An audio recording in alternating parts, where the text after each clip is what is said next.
Hey, salut mes petits canards, bienvenue dans une nouvelle vidéo. On va parler de plomberie et plus exactement, on va parler de groupe de sécurité de chauffe-eau et de réducteur de pression. Souvent les deux sont liés, d'ailleurs vous allez le voir parce que là je vais vous partager deux vidéos. Deux vidéos que j'ai mis sur Instagram et TikTok. Ce sont des formats courts et c'est deux cas de figure différents mais sur un même symptôme de départ. Ce qui me donne l'occasion de faire cette vidéo sur YouTube, évidemment beaucoup plus détaillée, sur les groupes de sécurité d'une part et les réducteurs de pression d'autre part. Je vais essayer de vous en faire découvrir un petit peu plus là-dessus. En attendant de voir ces deux exemples de dépannage qui sont différents mais complémentaires, eh bien je vais récupérer dans mon stock, ça c'est un peu une partie de mon stock de cuivre et de laiton que je garde pour le faire ailleurs, un vieux réducteur de pression et un vieux groupe de sécurité. Et ces deux-là, on va les opérer pour que vous compreniez comment ça peut fonctionner et pour que vous en appreniez un petit peu plus sur ces deux pièces essentielles dans toute installation de plomberie. Pendant que je prépare la découpe de ces deux groupes de sécurité, je vais tenter de le découper. Je sais pas comment je vais faire, mais je vais chercher une solution.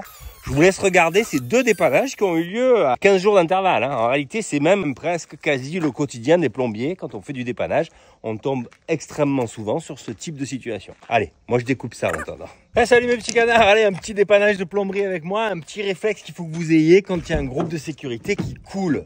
La cliente qui est une locataire d'une maison m'appelle et me dit que le groupe de sécurité coule en permanence. Tu vois là les images du petit filet d'eau qui est en permanence, pas uniquement en période de chauffe. Et quand bien même en période de chauffe c'est normal qu'il coule, eh bien c'est plutôt un goutte à goutte qu'un filet tel que tu le vois là.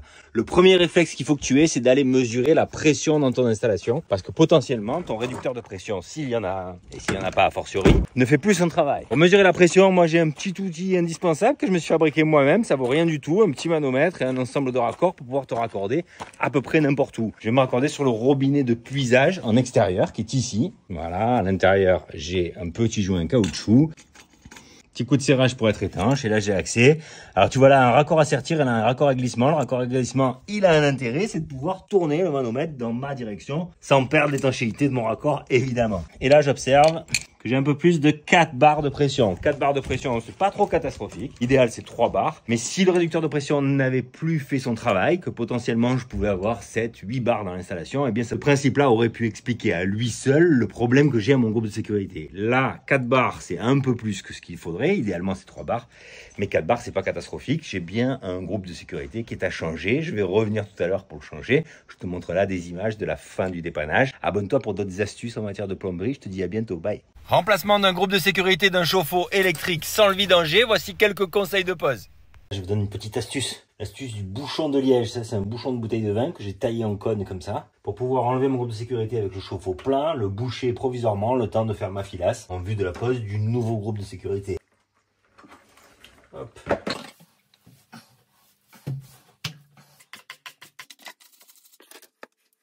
Nouvelle filasse.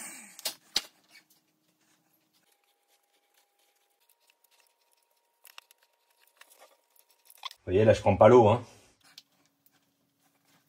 Mon jet à joint. Là, il coule particulièrement peu. C'est lié au fait que j'ai pas du tout ouvert le robinet d'eau chaude en arrivant. On garde tout le réseau d'eau chaude parfaitement fermé pour pas faire entrer d'air dans le réseau. On sait qu'on a réussi un raccord filasse si dans le couple de serrage qu'on met pour visser le nouveau groupe de sécurité, c'est plutôt crescendo, c'est-à-dire que c'est de plus en plus dur à serrer. Si à un moment donné ça devient de plus en plus facile, ou d'un seul coup ça devient facile, alors là ça sert à rien de continuer. Vous dévissez, vous recommencez, vous avez raté votre raccord filasse. Cette évacuation c'est pas moi, hein. Ne me fusillez pas dans les commentaires, j'y suis pour rien. Hein. Plus merdique que ça, y a pas. Étanchéité, et non, il coule plus. Allez, je vous dis à bientôt pour d'autres tutos, abonnez-vous, bye bye. Hey, salut mes petits canards, on va parler de réducteur de pression dans ce tuto. Tu te souviens, il y a 15 jours, je t'ai donné un tuyau concernant les groupes de sécurité qui coulent. Pas ceux qui goûtent, hein, ceux qui coulent. Regarde celui-là. Un groupe de sécurité, quand il fait un goutte à goutte parce qu'il chauffe, c'est normal. Mais quand il coule comme ça, premier réflexe qu'il faut avoir, c'est ce que je t'ai expliqué il y a 15 jours. On mesure la pression dans l'installation. Ah, on a un peu moins de 8 barres dans l'installation. C'est pas le même cas de figure que la dernière fois. La dernière fois, on avait 4 barres, mais c'était correct. Et donc, c'était bel et bien le groupe de sécurité qui était à changer. Là, dans notre cas, c'est pas le groupe de sécurité du chauffe-eau qui est à changer, mais le réducteur de pression. Et là, j'ai les boules. Parce que regardez bien ce type de réducteur de pression. Ça, c'est des grosses merdes. Il ne faut pas les acheter. Tout ce qui est réducteur de pression à moins de 30 balles, vous oubliez, vous les jetez à la poubelle. Un réducteur de pression pour faire son travail correctement, il doit coûter, je dirais, minimum 60 € TTC. Voilà, c'est pour vous donner une idée. Là où je marronne, c'est que cette maison, elle a même pas un an. Je crois qu'elle a été livrée il y a 6 mois. Donc le groupe de sécurité qui a été installé, c'est une catastrophe. Je vais couper l'eau dans le regard.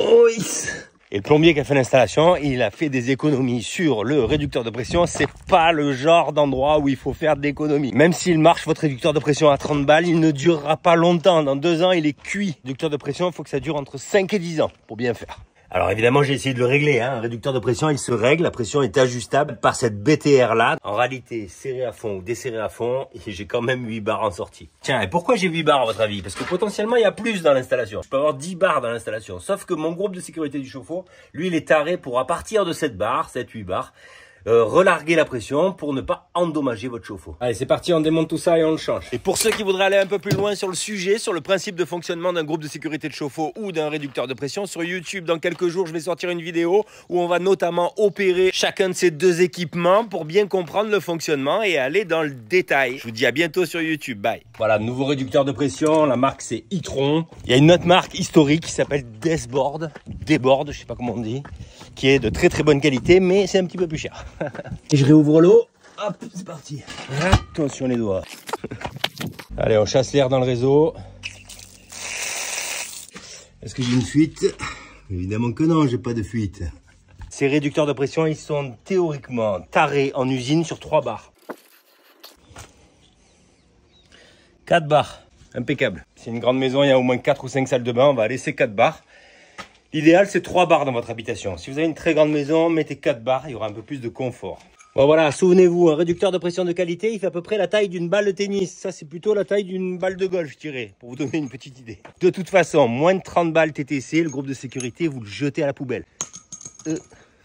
Le réducteur que j'ai mis, c'est pas le plus haut de gamme, mais c'est un très bon rapport qualité-prix. Réducteur Isobar MG20, ça vaut 44,98 € hors taxe. Ah oui, quand même, on était venu pour ça au départ. Groupe de sécurité, du chauffe-eau, ah ben il coule plus. 50 degrés, il coule plus. Évidemment, en fait, c'était lui qui relarguait l'excédent de pression dans cette installation. Ça m'énerve, ça m'énerve. Les mecs qui font l'économie là-dessus, ça m'énerve. Je pense pas au con qui va venir dépanner un an après. Le con, c'est moi. Ah, mes petits canards, bienvenue dans mon bureau d'études de contrôle d'équipement de plomberie, d'accord? On va observer comment ça fonctionne et je vais vous donner quelques petits détails sur le fonctionnement de ça. C'est un réducteur de pression. On l'a découpé en deux et je vais pouvoir vous expliquer comment ça fonctionne. Dernière chose, on va aussi faire la même chose avec les groupes de sécurité. Pareil, on a un groupe.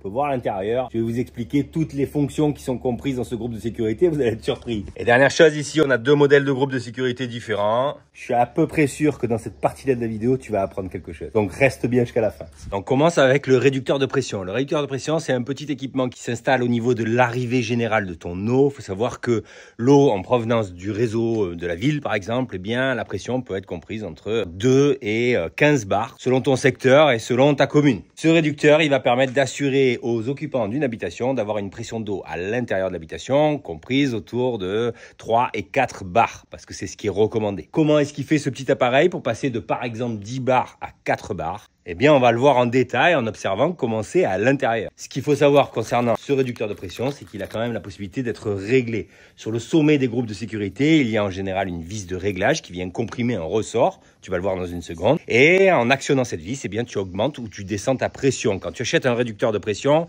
il est d'usine taré sur quelque chose comme 3-4 bars. Ça t'empêche pas éventuellement de le vérifier. Dernière chose en ce qui concerne les réducteurs de pression, il y a très souvent un petit écrou comme tu le vois là, qui est un écrou avec un filetage. Il permet de venir y mettre un manomètre. Très pratique si tu veux avoir un contrôle visuel permanent de ta pression dans ton installation.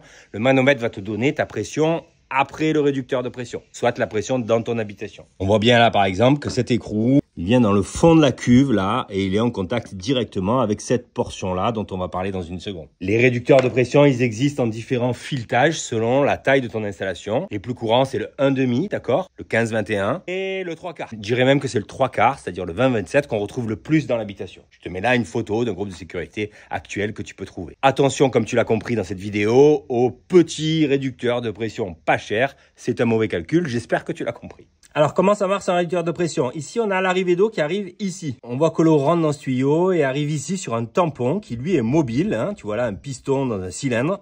C'est-à-dire qu'en fait, toute cette partie-là en laiton, qui est en fait une espèce d'anneau qui passe tout autour, parce que tu as compris que j'ai coupé la moitié, eh bien, a la possibilité de descendre. Quand il descend, le petit joint en caoutchouc que tu vois là, eh bien, laisse passer l'eau et l'eau remplit cette cavité qui est le corps du réducteur de pression avant de venir s'introduire en sortant par ici dans ton installation. On a donc cette pièce-là qui est mobile, qui descend et qui remonte en fonction des besoins de tirage que l'on a dans l'habitation. On a ici le filetage avec la vis de réglage qui est un peu endommagée par ma coupe. Ici, on a un axe avec un ressort qui permet de venir mettre une tension sur le haut de cette pièce et qui est néanmoins souple car elle est raccordée à une nappe en caoutchouc ici qui vient faire l'étanchéité entre le corps du réducteur de pression et son enveloppe extérieure. Donc en agissant sur cette vis, on vient agir sur la tension du ressort. Les petits points que tu vois là, en réalité, c'est les morceaux de ressort coupés en deux. Et on vient plus ou moins appliquer une pression sur cet axe-là. C'est l'équilibre qu'on trouve dans ce réglage entre la tension sur cet axe qui va permettre d'ouvrir l'arrivée d'eau et la pression que l'on souhaite à l'intérieur de l'habitation qui va permettre le réglage de la pression précisément. En quelque sorte, si on simplifie, quand la pression en sortie du réducteur de pression est trop forte, eh bien ce clapet vient se refermer. Comment ça se passe quand on tire de l'eau? Quand on tire de l'eau ici, ça crée une dépression dans le corps.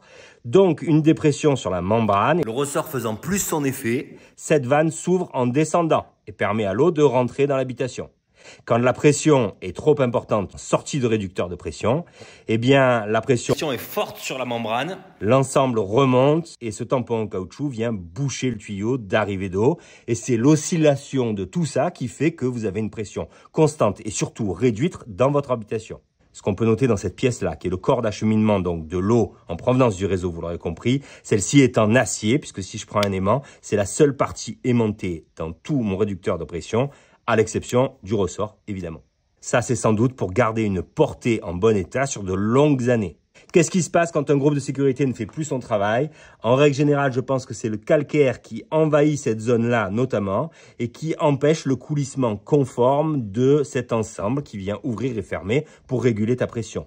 Deuxième cas de figure, cette membrane est soit hors service parce qu'elle est sèche ou vieille, soit même percée. Et dans ce cas-là, on peut comprendre que le principe de dépression à l'intérieur du groupe de sécurité ne va plus se faire conformément. C'est pour cette raison qu'un groupe de sécurité qui est en fin de vie, parfois on arrive à lui redonner quelques mois de bon fonctionnement en venant taper dessus avec un marteau. Ça m'arrive parfois en dépannage quand j'arrive sur une installation qui a plus de pression. Et bien en attendant de le changer, parce qu'évidemment je n'ai pas forcément un avec les bons filetages dans mon camion, eh bien je lui mets quelques coups de marteau et je dirais que dans un cas sur deux, ça repart pour quelques mois, au moins quelques jours, le temps de venir le remplacer. Si on y réfléchit bien, et c'est pas un réflexe que j'ai, donc je jette pas la pierre à ceux qui le font pas, un réducteur de pression de cette nature-là, eh bien il est 100% démontable. Peut-être qu'on pourrait se dire que plutôt que de changer la pièce, on pourrait tâcher de les démonter. On voit que cette collerette là en haut est dévissable. On voit qu'ici on a un gros accès au piston.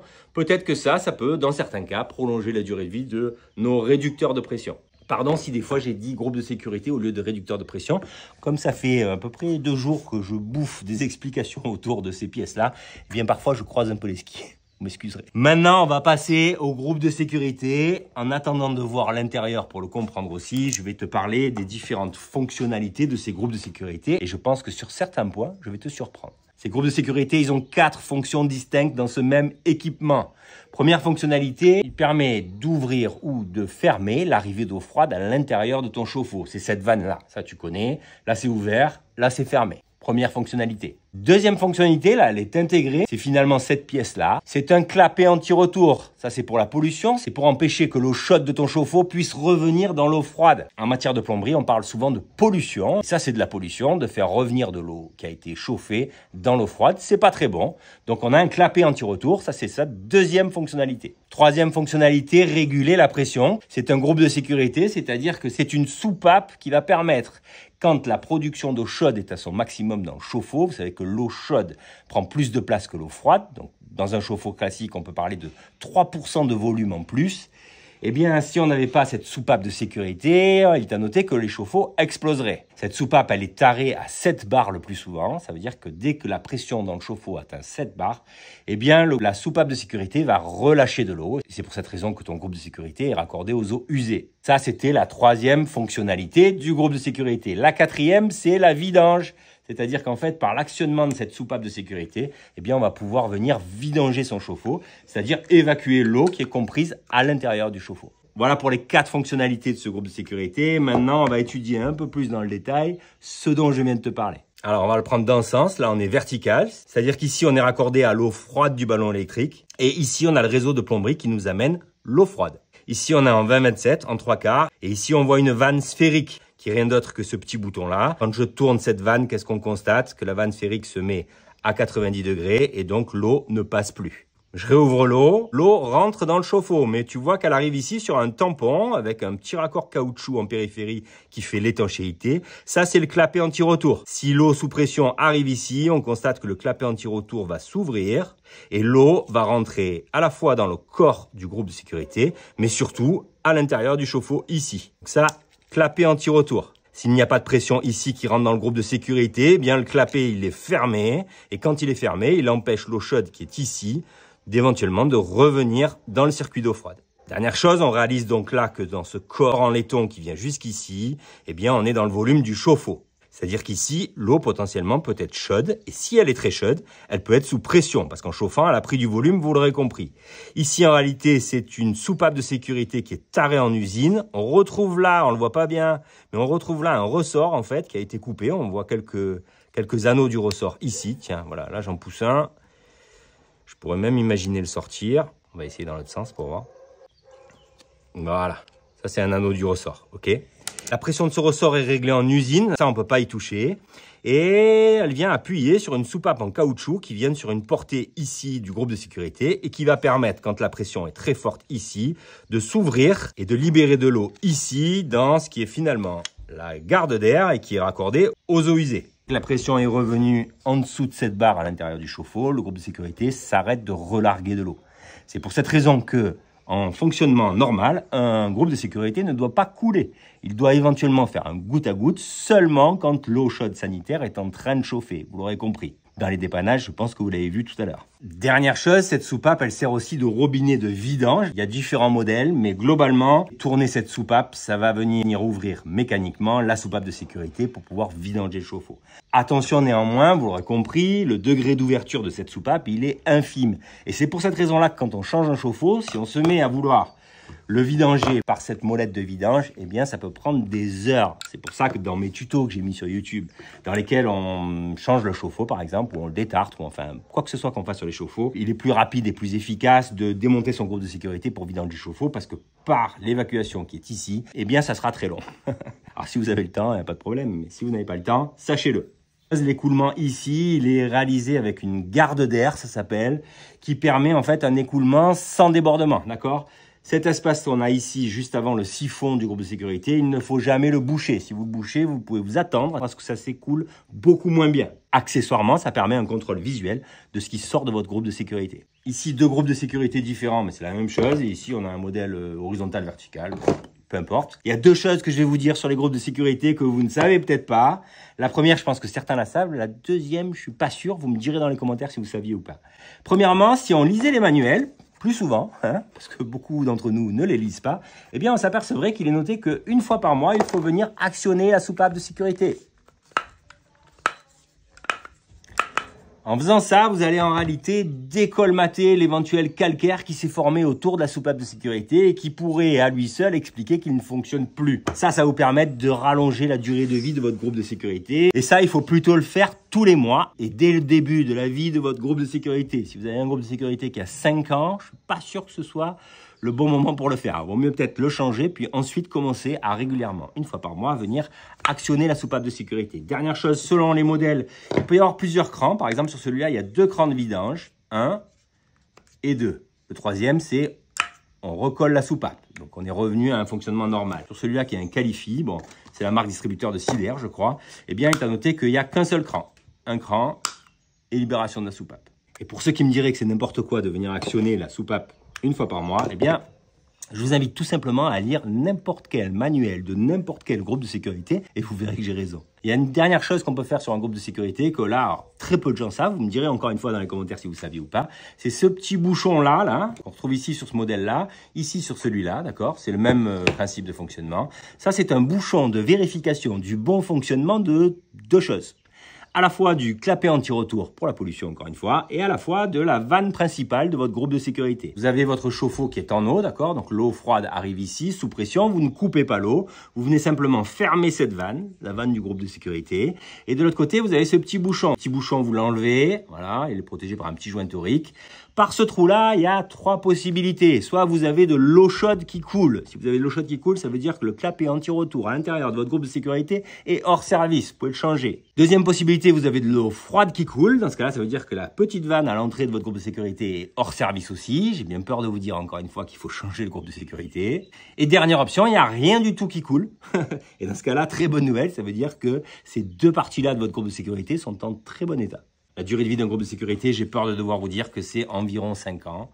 Il faut penser à les changer, c'est un organe de sécurité pour votre installation, même si, encore une fois, la plupart des groupes de sécurité, quand ils sont en fin de vie, ils ne font plus leur travail, il n'y a pas de risque pour le chauffe-eau en vrai, parce que la plupart du temps, je dirais 99% du temps, le problème qui se passe, c'est que la soupape, en fait, laisse passer trop vite l'eau, et donc du coup, c'est un groupe qui coule en permanence, donc vous perdez de l'eau, vous gaspillez de l'eau. Très très rare, je dirais 1%, les groupes de sécurité qui ont une soupape qui se bloque et qui empêche la pression de repartir. Et dans ce cas-là, un problème au niveau du chauffe-eau avec éventuellement l'explosion d'un tuyau ou la fissuration de la cuve du chauffe-eau.